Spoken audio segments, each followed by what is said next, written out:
You may or may not like Greta Thunberg, but what is undeniable is that she wasn't afraid to do something. Despite just being a young schoolgirl, she looked at the climate emergency and instead of being overwhelmed, she asked herself, what can I do here? And it was this specific question of responsibility that led her to start her solitary school strikes, which snowballed into a global movement. And this demonstrates a quintessential Stoic principle, which is to focus on what is within one's own power to change. And Greta's decision to act, regardless of her age or the magnitude of the issue, embodies the belief in personal agency and responsibility. This shows that a single question to ourselves can not only shape our decisions, but can also have a profound impact on the world.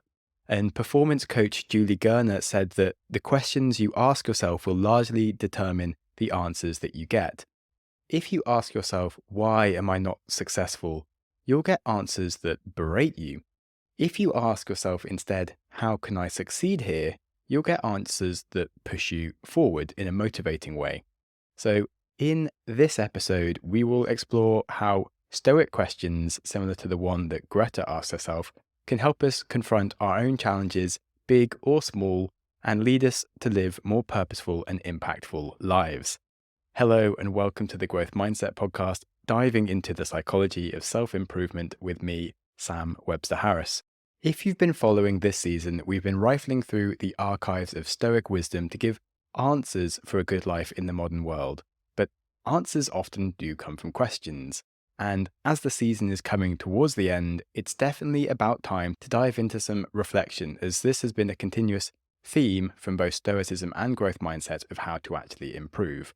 I have diligently compiled the 10 most powerful questions to serve as tools for self-examination whilst encouraging a life of virtue, wisdom, and fulfillment. So let's crack into it. Question number 1. Am I practicing what I preach? The definition of cognitive dissonance is where our beliefs, attitudes, or behaviors conflict with each other, leading to mental disturbance. Basically saying that you will have a nagging sense of unhappiness if you aren't genuine. Cato the Younger was known for his uncorruptibility and refusal of any bribe. He preferred to be good rather than to appear good. And we should do something similar. Creating consistency between our beliefs and actions fosters authenticity and builds trust. If you tell your partner that you need them to be honest, yet you regularly withhold information or avoid discussing topics, you'll erode trust. A useful further question you might want to ask yourself would be to ask, what actions do you have that you'd be ashamed of if others knew of them? A truly good character means hiding nothing. And that means that you won't be talking behind people's backs or lying, and you would be accountable for standards that you expect from others. As a parent, if you tell your kids to eat healthy, make sensible finance choices, and be on time, but you eat fast food, make impulse purchases, and are always late, you can't hold your kids accountable for not following your instructions, because they'll be following your actions. Question 2. How can I simplify my life to focus on what's important? Warren Buffett is well known for his legendary advice that one should make a list of our 25 biggest priorities in life, and then cross out the bottom 20 priorities and use those 20 as a list of things that you should not be doing at all, so that you will actually work on only the 5 most important things in your life. Now, whatever strategy you use, simplifying your life is one of the most impactful things that you can do. We don't realize how much all the different commitments and possessions slow us down and block our progress. One of my favorite stories of focus is when Steve Jobs returned to Apple in 1997. They were on the brink of bankruptcy, losing $1 billion a year with a sprawling product line of dozens of different Mac models, different types of printers and scanners. And Steve went and simplified what they were doing and cut out 70% of their product, so they focused on just 5 really great things that they did well. And within a year, they were back in profit, and they went on to become the most valuable company in the world by being known for their focus on doing something really well. And if this works for Apple, then freeing ourselves of physical and mental clutter can lead to greater success as well. But we have to learn to say no to things. We must ask ourselves, what takes up our time or our mental headspace or even our physical space, and list out things like activities, responsibilities, possessions, or even people that perhaps need to be cut out. Daniel Kahneman will never accept a commitment on the phone, and he says he will only confirm a meeting or obligation a day later. He found that he is just drawn to be people-pleasing, and by giving himself some distance, he can assess rationally his priorities before filling his commitments. So we have to get clarity ourselves on what are the most important things, and that leads to the next question to help you work out what actually matters. Number 3. Will this matter in 1 year or in 5 years' time? We should examine the long-term significance of our current worries, our decisions, and our actions. There's a nice saying which says, if it's not going to matter in 5 years, don't spend more than 5 minutes being upset about it.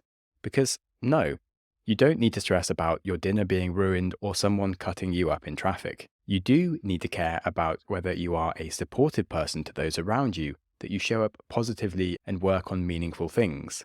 Another important element here is that mastery comes from sticking at something over a very long time. Most people can learn 80% of a skill very quickly, so if you jump about, you won't be exceptional at anything, and we can examine our dedication for many things besides work. Nat Eliason suggests we might consider even a 30-year time horizon. Is this habit something I want to do for 30 years? Is this person someone I want to see every week for 30 years? Is this how I want to spend my money for 30 years? Is this how I want my body to look or feel for the next 30 years? I personally don't want to be consuming social media and news every day for the next 30 years, but I do want to be a better writer and read a lot of great books, which are things that I'd love to get done every day. It is definitely very easy to fall into the one-day trap, believing that once you make enough money or have more time or finish the project that you're working on, you'll finally be free of obligations standing between you and your ideal self. But one day never comes. We have to start creating that day now. I had a friend who had a near-death experience a few years ago where she was run over, and she had been working, successfully climbing the career ladder, but during the weeks of her recovery, she realized she didn't want to work on anything that wasn't her dream, and she quit. She's now a sports presenter working for Arsenal TV and living that dream, and the only thing that was stopping her was herself. As an adult, we have to accept that no one is going to make you do the things you wish you could be doing. You have to get up and do it yourself.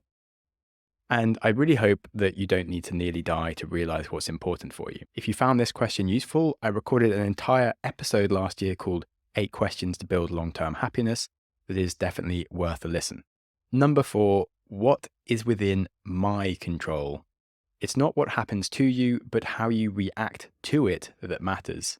This season, we've spoken about the dichotomy of control a lot because it is so important. The Stoic principle teaches that peace of mind and happiness comes from focusing our efforts only on the things within our control, our thoughts, our feelings, and our actions, and then just accepting anything that lies beyond our control. And it's honestly one of the most powerful concepts in achieving happiness. You can reduce anxiety, improve your focus, and your decision-making. Like the example a few minutes ago of Daniel Kahneman, who can't control how many people ask him for his time, but he can create a decision framework that he doesn't feel bad giving himself some space to work out rationally if he should say yes or no to a commitment. It's always easy to blame our environment when there is something that we have control over. An employee can't control their manager's decisions or the financial performance of the company, but they can control their effort and their work attitude. An entrepreneur can't control the market, but they can control their reaction to failures and their persistence. So we should be regularly asking ourselves if we are dwelling on things that we cannot change, and just let go of past grievances and future worries to focus on the present opportunities. Do you check the news regularly or the price of Bitcoin? When you post something on social media, do you regularly check to see how many people viewed it? Or podcasters like me might be checking our analytics every hour to see our downloads, which is definitely something I don't do, because that is dwelling on stuff out of our control. It's not giving us useful information, but adds stress and does funky things to our attention and emotions when we could just be doing the things that we can control, like working harder. So, as I said, if it won't matter in 5 years, don't spend more than 5 minutes on it today. Number 5, how can I turn obstacles into opportunities? The growth mindset, of course, views obstacles as opportunities to learn, but it's more than that. Things that are easy aren't usually worth doing. a successful business, a hit record, an Olympic gold. These are not easy achievements. Neither is a happy marriage, a healthy body, or a strong circle of close friends. They all take hard work.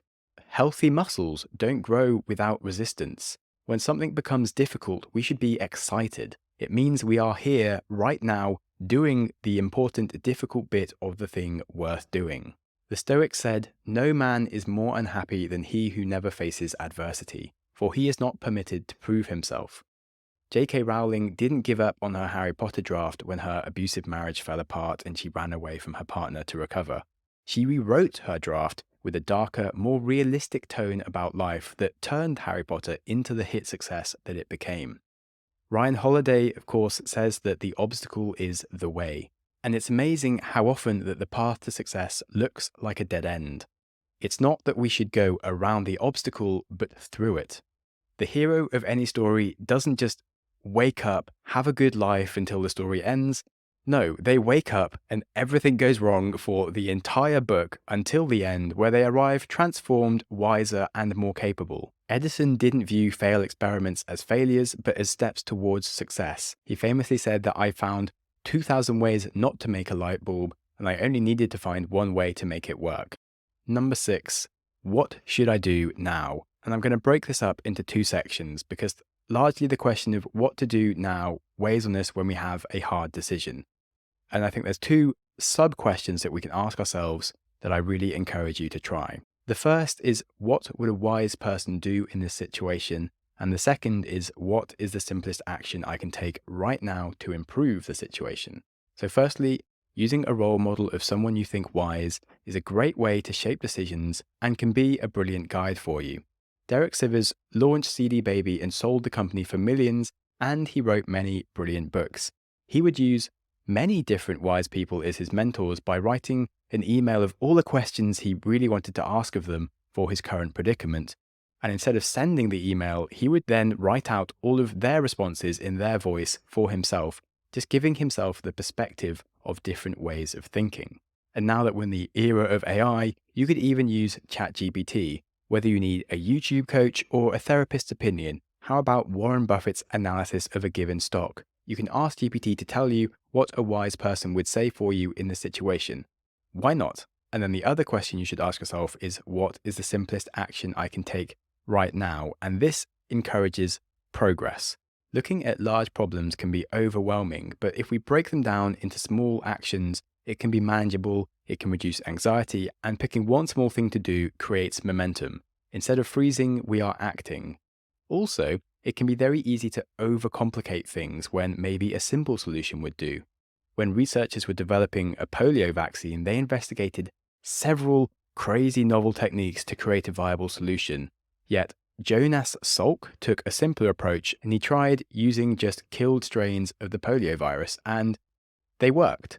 The relatively simpler method led to the polio vaccine, which eradicated polio across most of the world, which I think is insane. But for yourself, you can look at your own life, and whether you want to get fit or change career or increase your savings, there's no need to put off action until you can do a perfect job of it.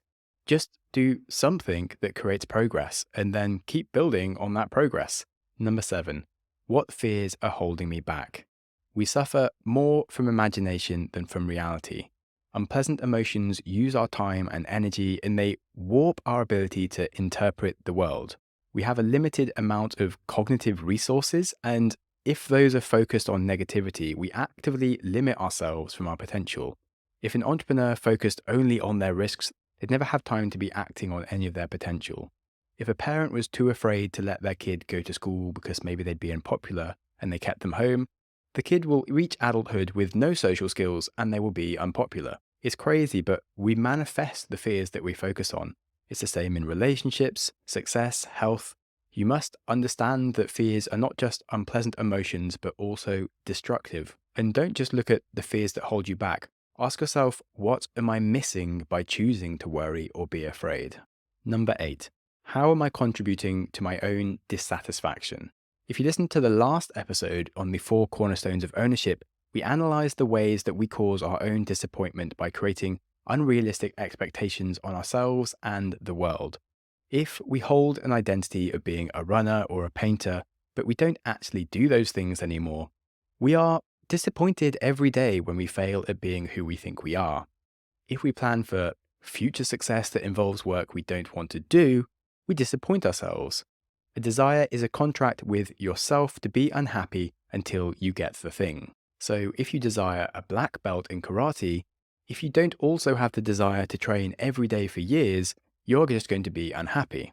Furthermore, we can look at blame. If we blame the world or our partner or our parents for our problems, we are escaping blame for ourselves. We feel that we escape blame and that's maybe nice, but actually we lose the ability to do anything about the problem. And when you give away control of your life, you're dissatisfied. And then there's also gratitude. If you forget to be grateful for what you have and you keep seeking more objects, more success, more love, then you become dissatisfied with what you have. So lose those false identities, toxic desires, and unhelpful beliefs. They don't serve you, and instead ask what you can be grateful for today that you do have. Number 9, to be or to do. This question is all about appearance versus action. Would you rather be known as the world's greatest lover whilst being terrible in bed?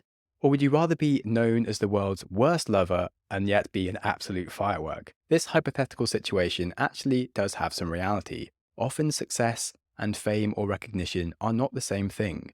John Boyd used to mentor people who were joining the Pentagon, and he said you can go down 2 paths in life. There's a person who wants to look important, that wants to achieve high rank, that wants to be in the newspapers or on TV, and then there's a person who wants to just quietly get things done. And I think that sadly, this is an element that is really overlooked in society, because of course we see the people who look like a success, and we don't see the people who are actually just doing useful work and not talking about it. The people I look up to has radically changed in the last 10 years. I personally would hate to be a famous actor with no privacy, or to be Elon Musk who has no work-life balance whatsoever. I really want to make a positive difference and work hard, but with some free time for myself to do things like reading, surfing, seeing friends. And I look up to people with a measured amount of private success who can work on impactful things that they enjoy whilst maybe living near a beach with a happy family. That for me is doing success without appearing to be a success. Number 10, are you doing your job? There's a concept that in every single moment we have a job to do, big or small, and it's your responsibility to know what your job is, whether in an organization, of course, but also in life. You should ask if you are doing your job. It's so easy to focus on everyone else's job rather than our own, maybe blaming our partner for not being good enough instead of working out how we can be better, blaming our colleague for a mistake instead of helping to fix it. The Stoics made a point of always asking what their duties were to others, which further emphasizes the importance of just contributing to the common good rather than finding reasons to complain about other people. The parable of the Good Samaritan, I think, reminds us that our job is not to judge others, it's just to be a kind and good person without holding resentment. And there you have it. Those were the 10 most powerful questions to really reflect on yourself and become more stoic. And of course, I couldn't resist a final bonus question that rounds everything up that we've talked about and sets us up for a good life. And that is, what would it mean to live a good life today? Any journey is made up of individual steps. A big goal needs to be broken down into manageable chunks. To design a good life, you need to design firstly a good day. We must know what we enjoy in our day and align that with what we would enjoy to achieve in our life, whilst also taking into account our strengths and interests. And then we can pursue working on something that we're good at and makes money and is useful. As I've just said, my concept of success has changed this decade when I've actually looked at what I enjoy rather than what sounds cool, to appear versus to do. And I've accepted that I'm actually much happier doing things like research, becoming a better writer, spending time outdoors, experiencing my body, and not having endless meetings and stress. And that really influenced my decisions for how I design my day and the bigger projects I take on. And hopefully for you, by reflecting on all the answers for the questions in this list, it'll provide much more clarity for then answering this last final question, as ultimately it is the most important question here for you to answer. And if you want to be reminded of them, you'll find them in the show notes and what your ideal life goals look like. And when you ask yourself if the day that you live today is something you could live for 30 years, I wonder what that answer would be. And I think it helps you understand what you need to change. And of course, don't worry about getting it perfect straight away or be held back by fear. Decide the first small change that you can make right now to push you in the right direction and go do it. Huge achievements are the sum of many small actions. So I will leave you now to get cracking. If you enjoyed the episode, please share it with a friend or hit us up with a rating or comment in Spotify, YouTube, or Apple. It really does make a big difference. So thank you for everyone that have been sending me comments. Very much appreciated. And I'd love to know what small thing you think you can change today to help improve your life. And after all, you know I like to end by asking us to remember that life is to be enjoyed without putting off our happiness behind future goals or desires. So be kind to yourself today, and whilst you're at it, be kind to someone else too.